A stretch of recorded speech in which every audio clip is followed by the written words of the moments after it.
Chase Thomas podcast. My nephew needs me to record. See, I already hate it. I hate it. Hello, and welcome back to another episode of the Chase Thomas podcast, where I am still the aforementioned Chase Thomas, coming to you live from Knoxville, Tennessee, Everything School HQ. Also here, Jon Tayler from New York City. Fangraphs.com's own Jon Tayler. John, did you see that What We Do in the Shadows is concluding after next season? I did. Is this a safe space to admit I didn't actually finish the 5th season?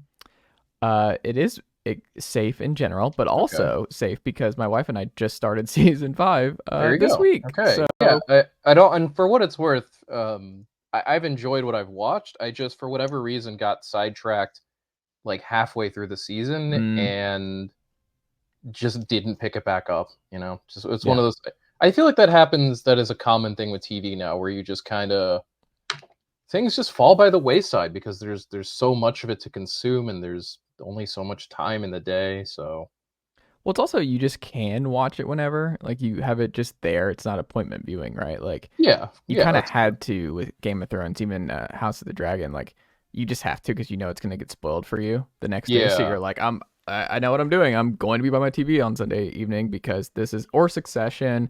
There's some shows still like that, but yeah, it's just the nature of the beast. Where What We Do in the Shadows, you're like, I'll hit that one weekend. Like you and it's a good binge show too. I think where you just kind of want to save them up so you can get a steady. Like I'm going to give myself an hour and a half worth of silly nonsense, but I need to pick up what I left. But yes, I saw season 6 of the last. I'm generally of the belief that obviously, like as with guests at a party, shows should never overstay their welcome. I think this premise could probably go on forever, but I think if the creative team feels like they've reached a point where it's like, you know what, we've got no more story left, we've told the jokes we want to tell, and now we're out. That works too. You know, we'll always have the 6 incredibly funny seasons that show, or the 5 seasons it's already produced. The 6th, I'm sure, will be great too.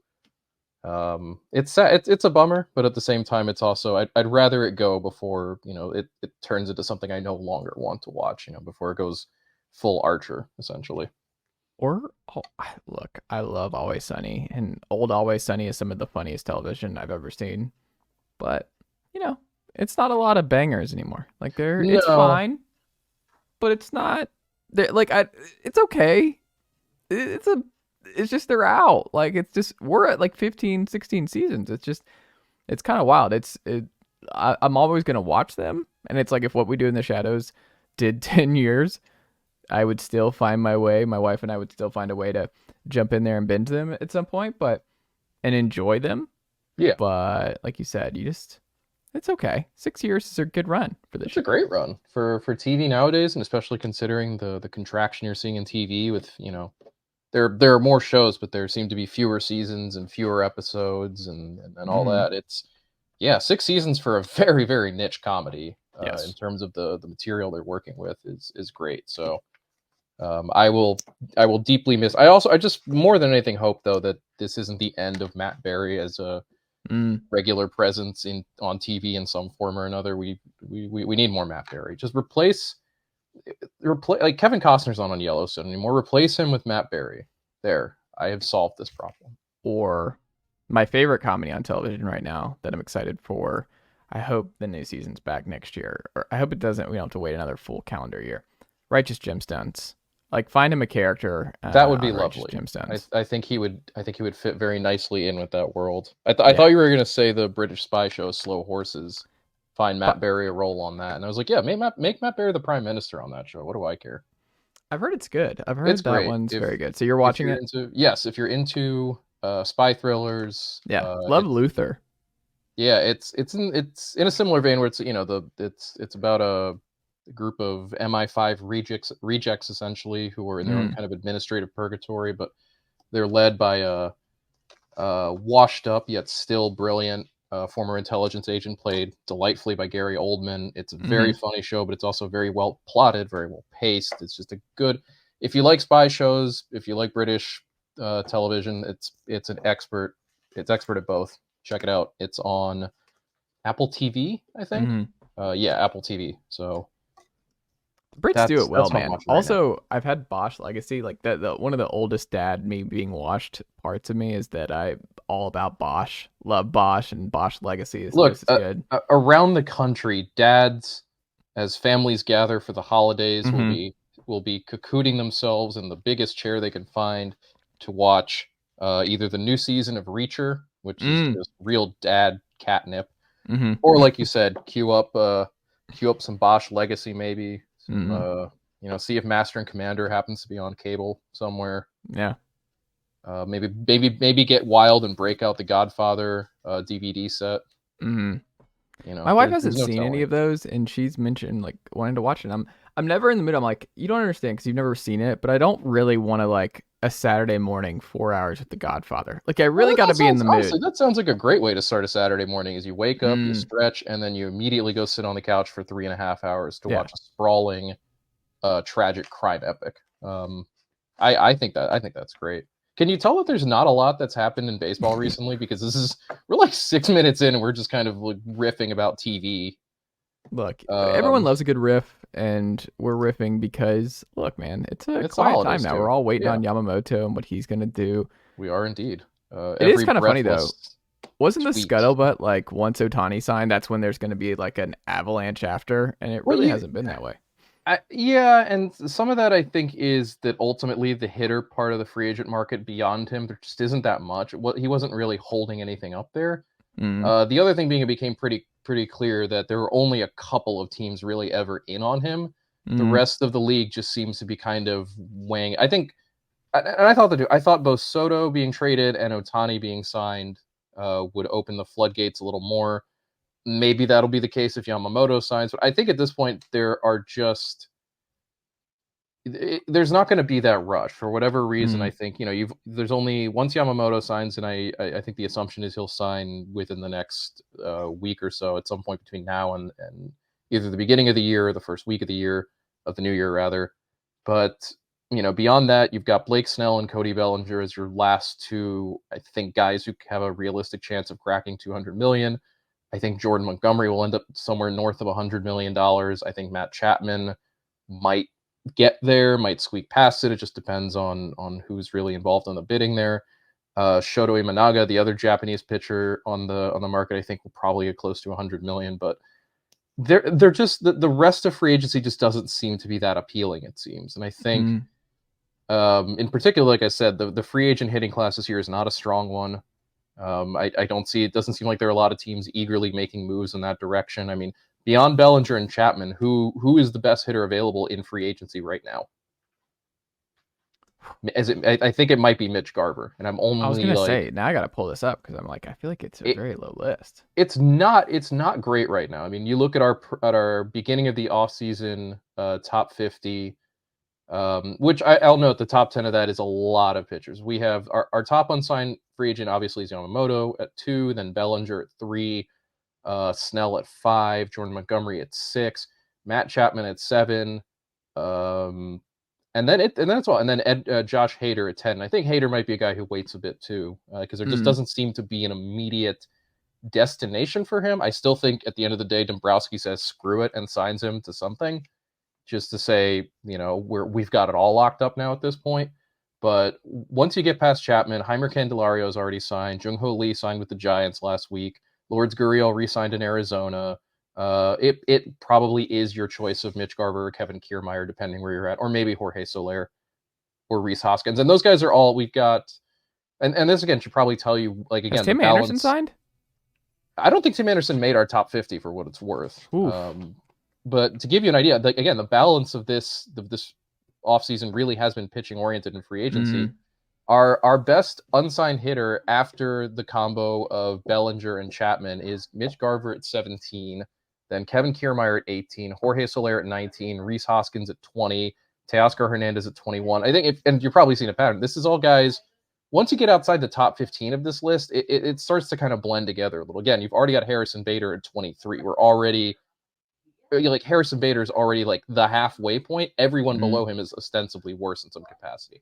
JD Martinez at 27, Brandon Belt at 29, Adam Duvall at 30. And these are also not guys who are going to be lineup centerpieces or really missing parts. In that case, it's just Bellinger and depending on who has third base needs, Chapman, because I don't think you can really argue that Garver is a full-time catcher anymore. I think that's more of a right-handed DH bat who can catch maybe once or twice a week if you want to keep him healthy. Otherwise, if you're signing Kiermaier, it's for his glove. If you're signing Soler, it's purely for his bat. You're looking for a DH corner outfielder guy. Same with Rhys Hoskins, except down at first base. These are more complementary pieces, and I think in the case of guys like Hoskins or like Teoscar Hernandez, you're also, those are guys who are going to be looking for bounce back type contracts and deals where they can maybe for a guy like Hernandez or Hoskins both, it's a 1-year pillow contract somewhere to kind of let them get a good season in and reset their floor and then try again next winter. But yeah, I guess that's the thing with, it'd be one thing I think if there were really a huge crop of hitters behind Ohtani, but that signing didn't really move the needle. And again, it really became clear, especially with the way that contract ended up, $700 million, even with like close to 40% of it deferred. There are very few teams beyond the Dodgers who could have afforded something like that. The Mets, maybe the Yankees, you could probably argue the Cubs or the Giants say they were in it, but that's, who knows. That was never a signing. It feels like in retrospect that was going to move anything because it was always going to be a very small group of bidders, and the guys waiting, the other hitters waiting to sign. Ohtani's not. None of them were going to be blocked by Ohtani, so to speak. It's not as if the losing team. It's not as if the Mets, having lost out on Shohei Ohtani, if they were in the bidding at all, or the Blue Jays, for example, are going to go, okay, well, I guess, might as well pivot to Mitch Garver. That's not really. Mitch Garver is not a pivot. He's just, that's where we ended up. Yeah. So, but yeah, but it is the holidays. We are in the quiet part of the season. Or the off season. There is not that much to talk about right now. Now that Ohtani is signed, now that Soto's been traded, and given that we're still waiting on Yamamoto and what he could do. So, I don't mind it. It's nice to have a holiday where you can, not have to have John Heyman on a push notification status. That's great. I don't need Heyman's tweets in my day all the time. No, it's okay. It's a little bit of a break here. And for that reason, John, I have a question. Two-parter. Your favorite signing this winter and your least favorite at the present moment for you, sir? Favorite? I mean, it's funny with favorite. Like my default is to say Ohtani because he's just great. And it's anytime you can sign Shohei Ohtani, you should sign Shohei Ohtani. I think like leaving in kind of the same way he was the number one free agent, though. I feel like I have to put that one aside as the number one signing because again, because he's the best. Like the team that ended up with Ohtani, in this case the Dodgers, made the best signing of the offseason because they signed Shohei Ohtani. So with that disclaimer out of the way,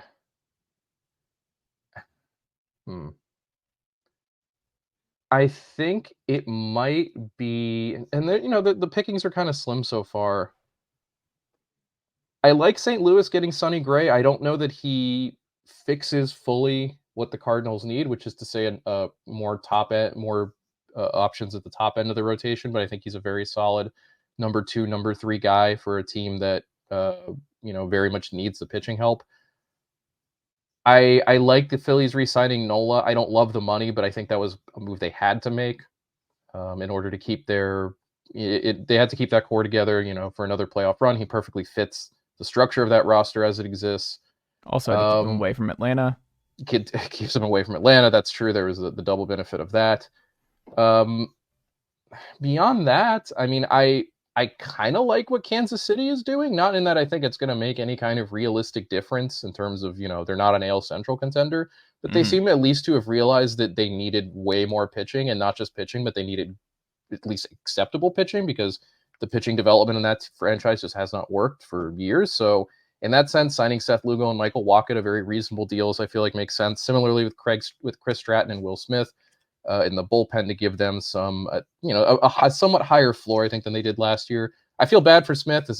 Unless he gets traded at the deadline, this is going to break his World Series, consecutive World Series 1 streak at 3. Although who knows, maybe we'll see. I think that'll be the true marker of who the next team to win the World Series is. Where does Will Smith get traded next summer, if and when that happens? It's a great bit, but also, John, you talked it out, but you didn't give me one. You talked it out. We got it all out. We got all your favorites. So we have a group now to parse through. Of that group, Who It's is still it? Ohtani. Is it still Ohtani? It's Ohtani because again, if you're the team that signed Shohei Ohtani, you did the best in the offseason because now Shohei Ohtani is on your team. To say nothing also of the fact that even though it's a again $700 million contract with all the deferrals and all the money that's going to be pushed out to being paid like 50 years from now, the Dodgers are getting him at an incredibly reasonable rate. That was a large part of also why they were able to get Tyler Glasnow from the Rays and then give him a big extension as well to keep him in the rotation for an extended period of time. Ohtani helps you in every way imaginable as a player, not just on the field, but also in the somehow on the payroll. Of the non-Ohtani division, it's probably Nola so far, again, because that's just less about because I think it was, clever, or, I really like that signing in a vacuum. I think purely in the context of where the Phillies are and what the Phillies are doing, I think that's probably the other best signing of the offseason so far. I don't disagree. Yeah. But yeah. You know what's funny? John, I don't know if you're like me, but I'm reading because there were a lot of takes about Ohtani signing, and obviously we were there were week, many Ohtani takes when a lot of this was happening. But I read a really good piece on CBS Sports from Dame Perry, outlining like and I thought it was a really smart piece because it kind of flipped the Ohtani conversation on its head. I don't know if you read it last week, but I thought it was fascinating because he looked at it as like because everyone's talking about if it's bad for baseball, this, that, and the other, and the contract. What he found, while also explaining the contract stuff, which again I feel so dumb. I just want to be like, explain this to me like I'm 5. The AAV is going to be what? Okay, and now he's going to be owed okay. And then why is this not okay? And I'm like, all right, let's. Yeah, it's probably not a good sign that in order to understand the Ohtani contract fully, it'd be ideal if you had training in high level finance to some degree. Right. Like, I mean, there are people commenting like, "Is this money laundering?" And then there are other people like, "Obviously, this is money laundering." And then you have other people like, "It's not," and it is. That's kind of the thing. So it's just you just look at all of it, and I'm like, man, I have no idea what to make of it. But a lot of people are sure of some really varying degrees of what this actually is.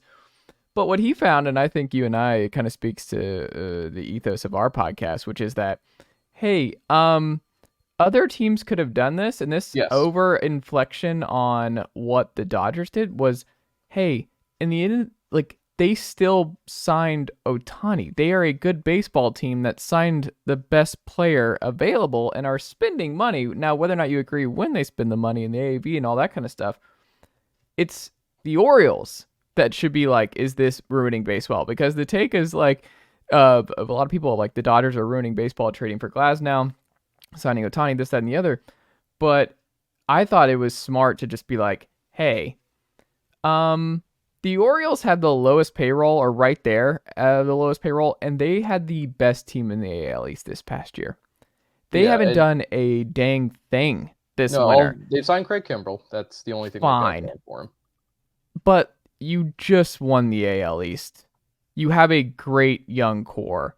How are you not... Like, that's more of like an indictment on baseball. Is like, why are you not spending more with this window opening up so quickly in Baltimore? And I agree with that. It's worth noting, I think, a couple things, particularly with the Orioles. In terms of guaranteed money that they have on the books right now, $37 million in guaranteed salary. We've had a debate over this. Spotrac. I really am. I say Spotrac in my head, and that's how I go about it. Spotrac. I'm okay with Spotrac. Their estimation for the Orioles payroll, if it stays as is, including arbitration awards, pre-arb money, a few other estimated taxings, $107 million. That is $130 million, almost exactly below the competitive balance tax threshold.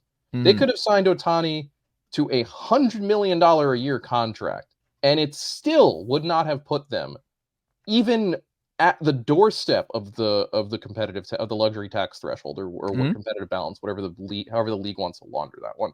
So I agree with you there that, is there something that feels untoward about the Dodgers going, hey, we can afford to give a guy $700 million and we're going to do some crazy tax accounting. I mean, it's not really accounting. It's literally just agreeing to pay out stuff later. And we're also going to structure it so that we don't have to pay the full weight for as long as he's on the team, and that works because he also doesn't really. I mean, the man likes money, but he also doesn't need. He can live on $46 million as opposed to $70 million a year, as I think most of us could. Does that feel untoward? Sure. Does it? Is it kind of in line with what we've come to feel about the Dodgers? I think is the 21st century Yankees in that regard, of just throwing them the financial advantage around and making use of it. Sure, but again, like you said, other teams have this opportunity too. The Orioles, again, without going into the specifics of what precisely John Angelos can afford in terms of his own personal pocket. Again, this team is still, even if they had not signed Ohtani, it's still $120 million away from the luxury tax threshold. That's a whole other entire Orioles roster, and they'd still be a little shy after that. They had the financial flexibility to make this work. More or less, every team in baseball, with the exception of the A's and the usual sad sack, no spending losers club, all of them had the opportunity to do this. The Red Sox have the money. The Mets have the money. The Yankees have the money. The Braves have the money. The Phillies have the money. All of them could have made this happen, and they did not. And some of that, beyond the finances, I know some of that speaks to, Ohtani himself essentially picked the Dodgers by going, this is a team built to win now and in the future, and I am most set up for both current and future success if I pick this team. And he's correct in that. And that's why ultimately I had always figured that's where he's going to end up, because that is the team that will meet the criteria he needs in order to the criteria he wants, which is to say successful team now, successful team in the future, filthy rich so that they can go out and get more help if they need more help. But that can also be said about other teams, not maybe to the degree of the Dodgers, but they also could have been part of this. So I don't know. The Ohtani stuff is interesting, I think, in how much it exposes that for other teams, the money still does play an enormous factor, even if it is the literal best player on the planet who is available. And even if you can get a lot of that money pushed out into the future, interest-free too, I should know. This is an interest-free deferral. So the Dodgers are going to be paying 2023 money in 2064, or whatever it happens to be, which will be an enormous savings on their part. It makes sense where it ended up. It is just kind of a frustrating indicator, though, of the fact that other teams are just not, there has to be a willingness, I think, to be a part of that conversation. It became apparent, I think, pretty quickly that most teams were not there. And I think some of those teams, with the case of, I think the Red Sox, for example, they could have afforded it, but I also don't really get the sense Ohtani had any real interest in Boston for other reasons. So maybe they already understood early on, there's no real point in being part of this chase. We are not a serious suitor. We'll save our money and go spend it elsewhere. But, I do find it interesting, I think, that the Blue Jays, who based on the fact that they were part of this conversation all the way to the end, seemingly, would theoretically have been on board for such a contract. And since then, they've done just about nothing.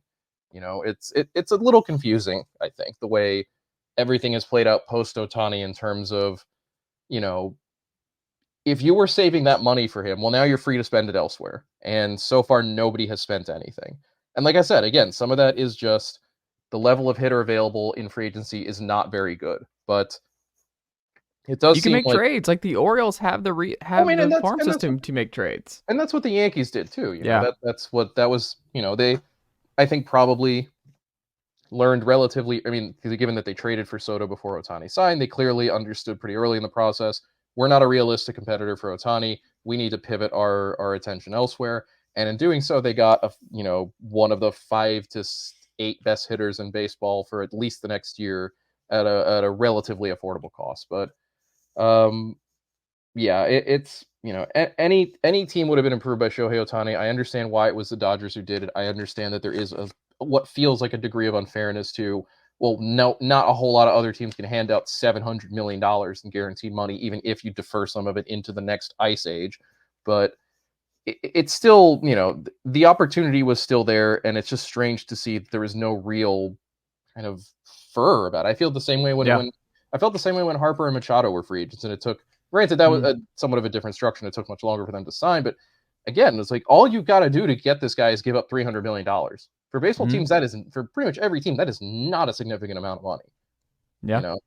But But yeah, still I think the best move. And in terms of worst, I don't know if I have a worse move so far. I think I have a few moves that confuse me. Heimer Candelario to the Reds. I think he's a good bat. I don't really get what the setup is there. They have like 9 infielders now. I don't really fully understand that one. I thought I guess before Sonny Gray, I was kind of confused that the Cardinals only seem to be interested in the Kyles Gibson and Lance's Lynn of the world.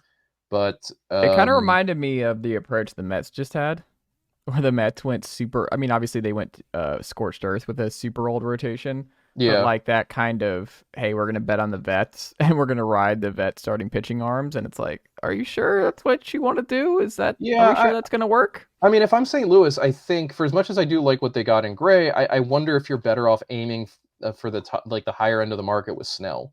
Yeah. If you're gonna spend, at least make it worth your while. You know what I Yeah. mean? But I don't really think there's been anything in the way of bad signings so far. I think if anything, what I feel like is there are teams like you said, Baltimore, whose only real notable signing has been Craig Kimbrell, or the Blue Jays, who have not really done anything of note yet. Mhm. There are a few teams I think we're still waiting to see. Well, what are you going to do with your offseason? Because we're already about to hit we're about to hit Christmas. The New Year's right behind it. Spring training's here before you know it. And then I think similarly, while I think there are things to like about, say, like again, Heimer Candelario, Nick Martinez, and Emilio Pagan. I don't know that that's the best. Those are the best expenditures for the Reds.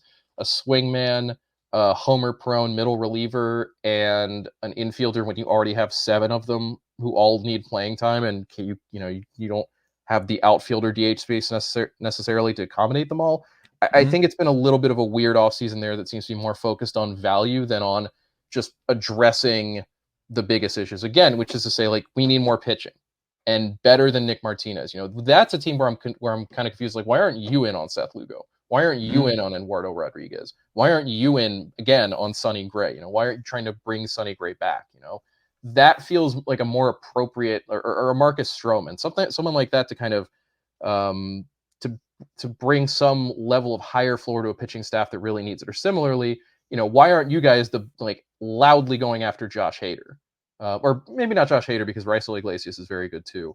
But, something along those lines, something more in the star level as opposed to the kind of around the edges stuff where it's like Cincinnati is one of those teams, I think, close enough to that precipice of we can be a real contender that I think adding those kinds of guys a step above like Candelario and Martinez and Pagan that I'm a little confused as to their direction so far this offseason. I would agree with that. I also don't know who I like before we get into our preseason one next year. I'm not going to say the word fascinated by the NL Central because that seems a little. No, the NL Central is fascinating in the same way like a car crash is fascinating. Right. We're like the Pirates got off to a great start last year, John. Mm-hmm. They might be better. There's some pieces. We'll see where they're at, but like the Pirates are so low on actual stars is a good part of the problem. But anyway, they're like the Cards could be good, the Reds could be good, the Cubs should be good, and the Brewers, like we've made a lot of jokes, they're going the wrong way, but I don't know if that's going to be a major drop next year. We're not going to see this drastic fall off from Milwaukee. So I'm just very curious how the NL Central shakes out because I think it's kind of really up in the air between 4 teams, and then we'll see if how much of a jump the Pirates could make next year. But like, I don't know. Not to say that it's appetizing that I'm dying for my NL Central fix in mid-June of 2024, John. But I will say, I really don't have a good feel for who I think is going to end up winning this division going into next year. No, it's pretty much first. The NL Central is going to have first team to 85 wins rule. Like, whoever gets there first, however long it takes, that's who wins the Central. And that's why I think, again, when I look at Cincinnati, I feel like there is a real opportunity there because the Cardinals have added some pitching, but I think and I think I've raised their floor a bit. But that was a really bad team last year, and while it should be a better one this year, it's not like they've established themselves as a 95 win juggernaut over the course of the offseason. Like you said, Milwaukee has mostly been doing Milwaukee stuff where they just try to make themselves cheaper while not significantly lowering their performance floor. The Cubs, another team where I think we're just kind of waiting to see. I don't know how much of that is, if they're engaged with Bellinger and they're trying to bring him back, but kind of waiting to see Cubs wise, what is their plan? They're not, doesn't seem like they're in on Yamamoto. That doesn't seem like they were ever in on Ohtani. Maybe they're looking at a guy like Blake Snell, who knows, but another team, central team that's had a very quiet offseason. I mean, Pittsburgh, I don't think I was ever really gonna, I think a world where the Pittsburgh wins the NL Central is one where all the other NL Central teams have just completely collapsed in the process, which is to say nothing necessarily bad about Pittsburgh, but more that the other teams are just better all the way around. So again, I do find it a little strange that, Cincinnati and the Cubs in particular are not taking advantage, and especially the Cubs, given what they paid to get Craig Counsell now to be their manager, are not doing a little more to put themselves ahead of the pack instead of just kind of sitting back and going, again, whoever gets to 85 first, that's who wins the division. Isn't it kind of weird? There was so much just positivity and intrigue with the Cubbies, with the Craig Counsell thievery from Milwaukee, but it's really just been business as usual. What we saw from how this Jed Hoyer operation is really run post Epstein. I haven't seen a huge shift, and you're kind of running out of time here to really make sure that you go into 2024 the clear cut leaders of the NL Central. And I don't know. I'm kind of surprised at how this has unfolded for the Cubbies in the last couple weeks. Yeah, and I, like I said, I don't know how much of this is, maybe they're just working with Bellinger and they've just identified that as their big move, but I do find it interesting that neither Ohtani nor Yamamoto seem to have been Yamamoto doesn't seem to have been a target. I know they were involved in Ohtani, but that doesn't seem to have been a serious discussion there. So I mean, even Blake Snell makes sense. There's some guys where I'm just surprised. Just go after Juan Soto trade. Maybe not you do it, but I don't know. I'm just surprised they're not popping up in more hot stove action for the Cubbies. But we shall see. Jon Tayler. New segment: stick poke. Okay. Poking of the stick. We're gonna poke someone. Or we're gonna poke someone with a stick. Metaphorically. Like the meme where it's like the cartoon, but come on, do something. Okay. Yes. God, I sounded old just now. Let's keep going. A metaphor. It's as the meme. The meme. Jon Tayler, the stick poke meme. What could the Rockies do this winter? And if you're the GM, and look, I don't want to put you in that spot where you're the general manager of the Colorado Rockies. Why would you wish such an awful thing upon me? Look, it's a thought exercise. It's, like I said, a safe space. I'm not actually putting you in charge of the Colorado Rockies. I would never, ever put that on your plate. I appreciate your kindness. But in this conversation, if you were, because they really haven't done anything, they're clearly the worst team in the NL West. What else is new? But what would you do? What could the Rockies have done to make this a less depressing offseason and also a realistic one? I like how we're speaking as if the offseason's already over for the Rockies because we all kind of know. I was going to say, we know the offseason. They're not actually going to do anything. What are they going to do? Sign Josh Hader? No. Well, actually, I hadn't realized they re-signed Charlie Blackmon at some point this winter. Did they really? Yeah, when I was looking at our free agent tracker on Fangraphs, I saw Charlie Blackmon 1 year, $13 million with the Rockies, and I was kind of like, when, how, why? I went through all the various the journalistic 5 questions. Okay, so first of all, I would not have re-signed Charlie Blackmon, but whatever. That's clearly just a sentimental thing because this team is more just the vibes of a bad Hallmark movie just surround this team. Well, they also probably were surprised that he wanted to stay. Yeah, it was really? You want to keep doing this? All sure? Right. We're going to win 70 games next year, right? And he's like, honestly, it's a beautiful park. Love living in Denver. I go skiing, snowboarding. I'm good. I mean, so assuming that, because it's one thing when you do these exercises, be like, well, if I were the GM of the Colorado Rockies, the first thing I would have done is sign Shohei Ohtani. But that's not realistic, I feel like. I think it's tricky because there, you look at this roster right now and you look at where the problem spots or what feel like the problem spots. I think, in terms of production, they got very little last year at shortstop. But that's, Ezequiel Tovar was one of their top prospects. I think you want to give him some time and space to run. Similarly with Nolan Jones, who they got from Cleveland and who was very good for them last year. You want to give him space to see what's there. I think Brenton Doyle is probably never going to be an adequate hitter, but he is a phenomenal defensive center fielder. I think you can live with that for a little bit. I think it's more if you're looking at the Rockies and if you're kind of assuming, okay, we're stuck with Chris Bryant, we're stuck with Ryan McMahon, we're okay with Brendan Rodgers. And truthfully, I don't actually know that there's a better second baseman available in free. And I'm just going to look at this from a free agency standpoint because I don't trade wise, I don't really know what would make the most sense for the Rockies, but I feel like you're probably here looking for a good corner outfield bat, ideally one from the left side who can play a little first base, who can also fill the DH spot, so you're not starting Charlie Blackmon every day. You're looking at the guys who are, I think, honestly, if Doyle weren't already there, I'd say Cody Bellinger because of the defense he can play in center, but sticking him in an outfield corner is kind of a waste. You could, to a certain degree, say fuck it and just go with Jorge Soler and just light up the fireworks factory. I think that's probably a viable option. Fun in Colorado.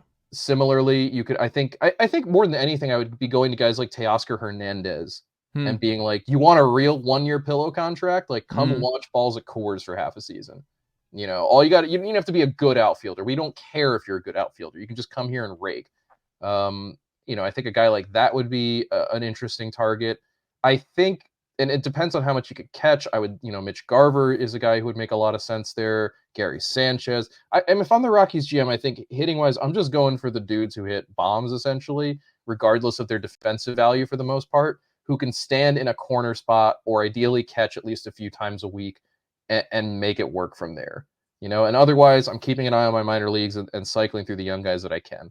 From a pitching standpoint, understanding that nothing functions in Coors Field, I don't know that necessarily going after like Blake Snell or Jordan Montgomery necessarily makes a lot of sense.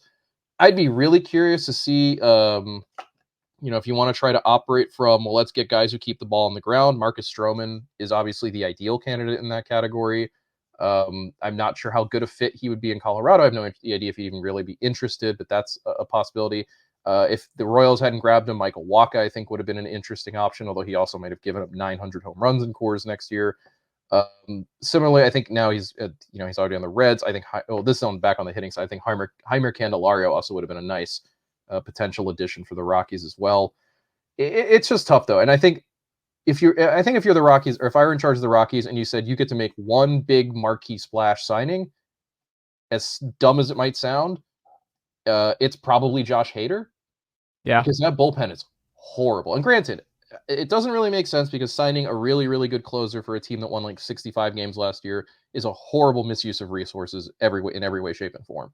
But if you combine that with, I think, enough other supplementary moves, again, if you're interested in like the Soler, Teoscar, Gary Sanchez, Mitch Garver, J. Martinez, just load up on power bat as much as you can, where you can, because again, Bellinger is wasted in a corner, and I don't know you want to plug him back at first base, given you already got Chris Bryant to work with.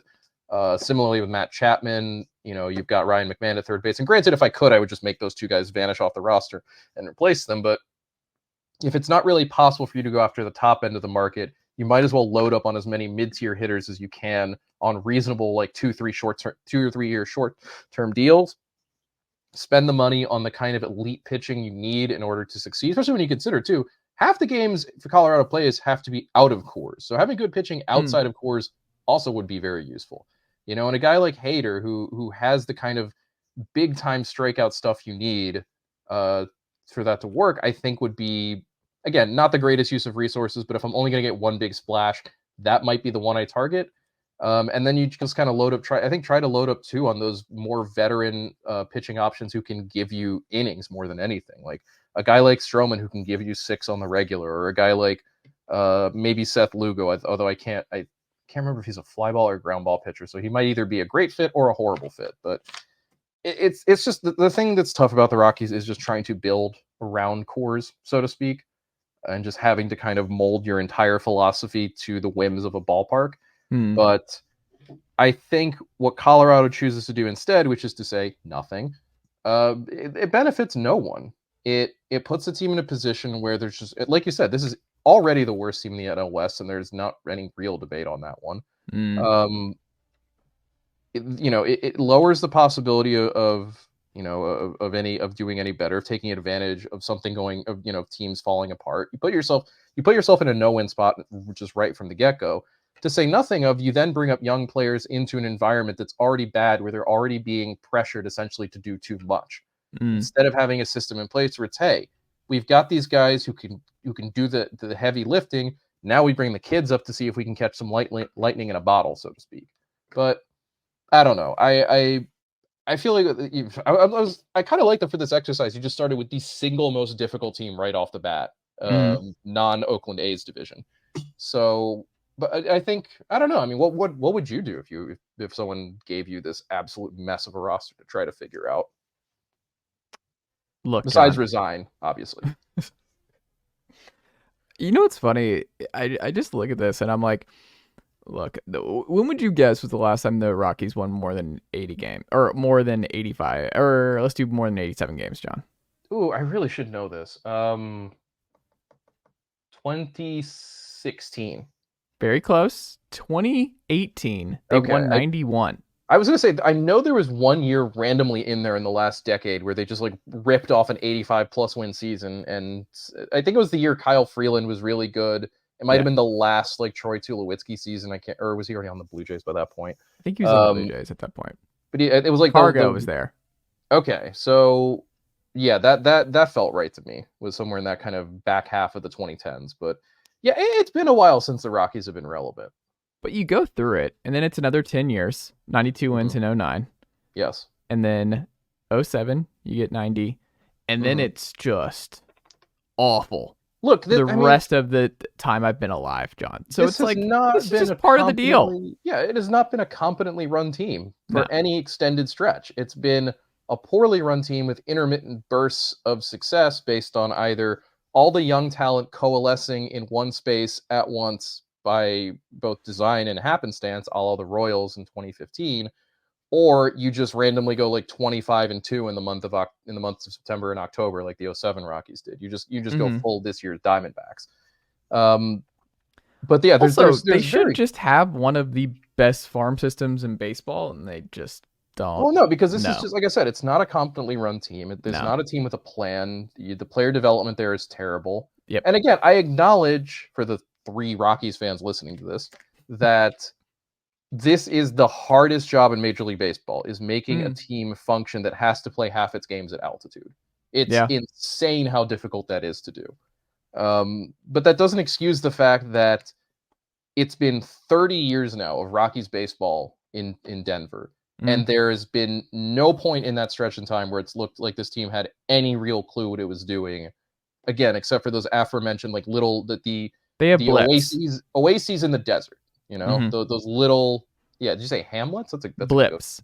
Blips. I like that too. These little blips amidst long fallow stretches. So, and again, what is the constant there?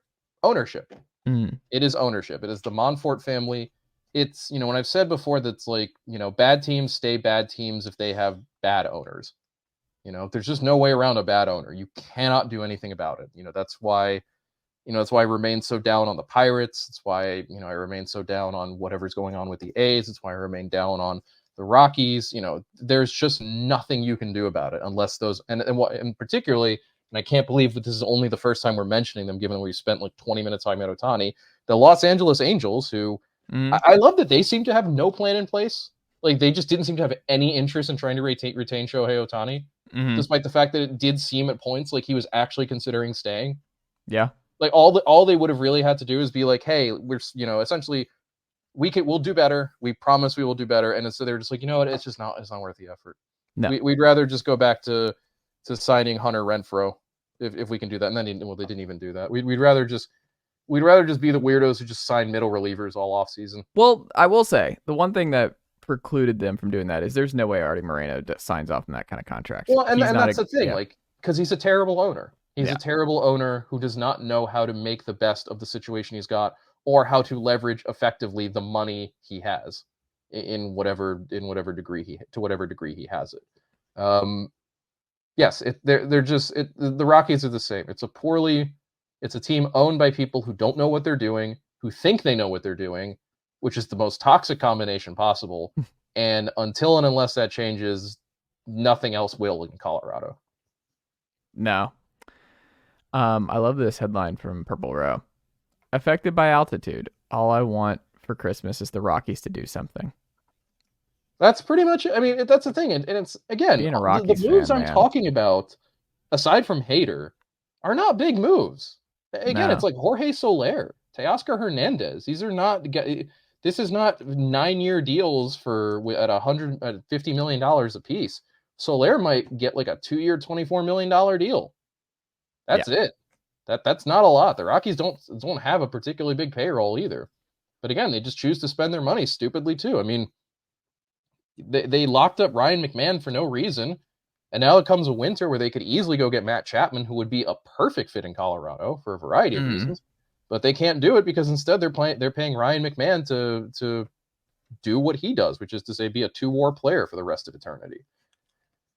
It's just not a smart team. It is not they do things for whatever reason they do them, and then you're just constantly trying to decide what you want to do with this roster to make it better. You have to be like, okay, well, first I have to undo like 9 or 10 different things that the previous GM did, or that ownership essentially pushed them into doing. Then I can start like building on it. It's one of those situations where like you buy a house where it's like, oh, it's a fixer upper. It's like, no, it's rotten in the foundation. The best thing to do is just tear it down and completely start over. But again, for the 3 Rockies fans listening, I'm sorry. Like this team is just, it's not even just a team because it's not really fair to the guys on the field. Like they're all trying their best. It's just a brain dead organization, when it comes to putting it together. Go Rockies, man. Go Rockies. Final thing here on tonight's show, John. The most interesting free agent name still available that you've been thinking about that you're fascinated to see where they end up is who? I think Bellinger, in part because he's just a fascinating free agent to me. You're either getting an MVP or a dude where you're getting Jason Hayward 2.0. It's one or the other. I think Snell similarly on the pitching side, where I wrote his player comment for this year's next year's upcoming BP annual, and if you're the GM who decides to sign Blake Snell, every night you go to bed, you're just going to be going with a horrible stomach ache. Yeah, because it's going to cost you $200 million to sign him, and he might have a walk rate over 4 next year. Like it is guys like him and Bellinger, where it's the razor's edge, it feels like, between either Cy Young and MVP or the least productive dude on your roster. It just feels so thin at times with those two. And it has been the case with Bellinger and Snell both. But Snell, I think, although to be fair to Snell, a lot of that has also been injury, so that, which is not necessarily his fault. So wherever those two end up, I think will fascinate me. I think similarly, or not similar, I think in the other direction, I think Hader, just because again, it's not weird, but it feels like every offseason gets its designated, like, this is the best closer available, but this dude might legit be the best closer in baseball. This man is outstanding at what he does. He will make whatever bullpen signs him immediately, noticeably, markedly better.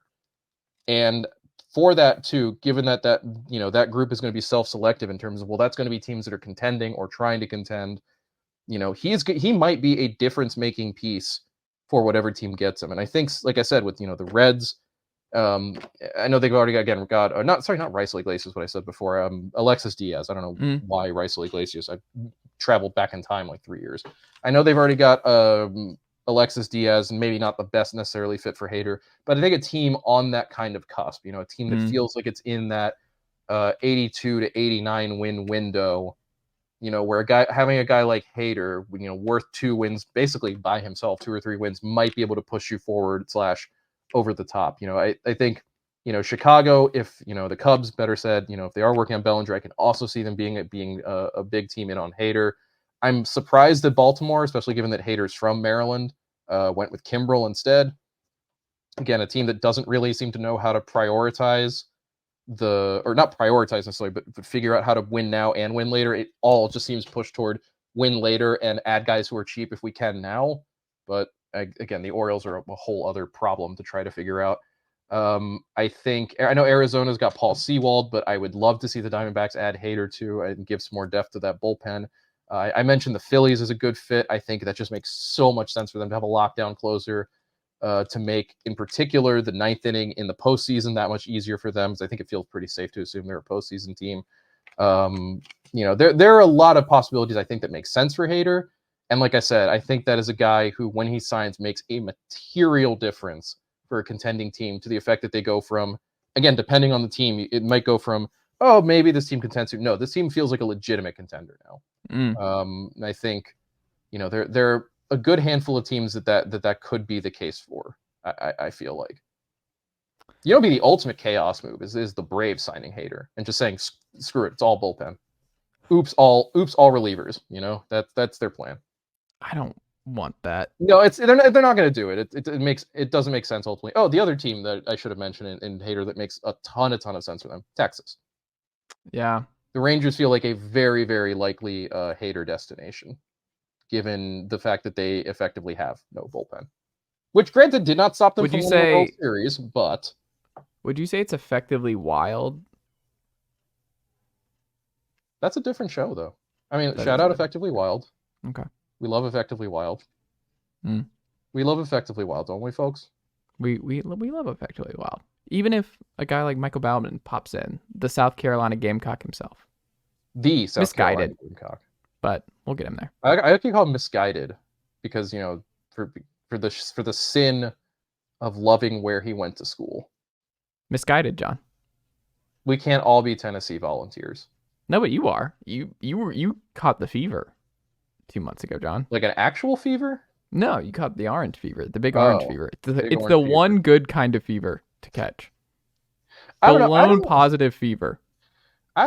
Given where Tennessee's season ended up, and I don't actually know where Tennessee's season. Hey, John, what can the good folks check out from you and the team over at Fangraphs.com this week? I genuinely actually have no, which I'm sure I am not a college football fan. But how did Tennessee's season genuinely end up? Are they in a bowl? Are they going? We are January 1st. Which bowl? Cheez-It Bowl. The Cheez-It Bowl. Yeah, you get Cheez-Its. Is the cooler that they dump on the coach full of Cheez-Its? It's a good question. I feel like I think it might be because they dumped mayo for the Duke's Mayo Bowl. Well, I saw that some coffee company sponsored a bowl where they dumped cold brew on the coach. Ooh, I was gonna say you got to be careful. You can't be doing hot cup now. That's no. That seems like assault. Just if you go hot coffee on him and then a little bit of milk. Wait, so who's Tennessee going to play in the Cheez-It Bowl? Iowa. Oh God, that's awful. I'm so sorry that you have to sit there 2.5 hours of 15-10 football. It's not great. And then you have the playoff games right after. So yeah, a glimpse at what could have been. All right, one last question. Where is the Cheez-It Bowl? Orlando? Tampa? What is it? Tampa? I think it's Tampa. I'm not going. They're all together. Cheez-It Bowl. I mean, look, I can't imagine there's any point in going to a bowl unless Orlando. I was right the first time. Yeah. Unless it's either like a trip you can make in less than an hour and the tickets are cheap and you don't have anything else to do, or it's something like you end up at the Bahamas Bowl and you're like, hell yeah, I'm going to go to the Bahamas if my team is going to be playing there. That sounds cool.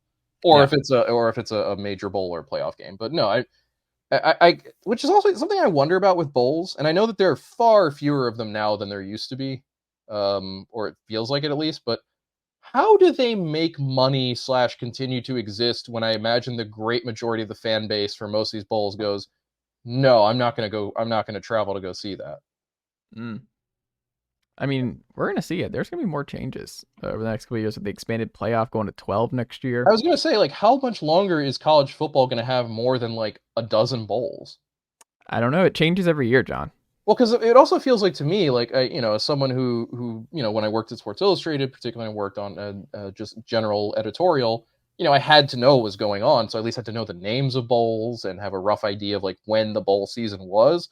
But like, it feels like the naming rights for those now change pretty much every 6 months, that no one actually wants to spend money sponsoring a bowl and no one wants to host a bowl and no one actually wants, like, the number of teams and also players, and the players I especially get, but the teams are just straight up like, please don't invite us to a bowl. We have no interest in playing in a bowl. Like, leave us alone. We don't care.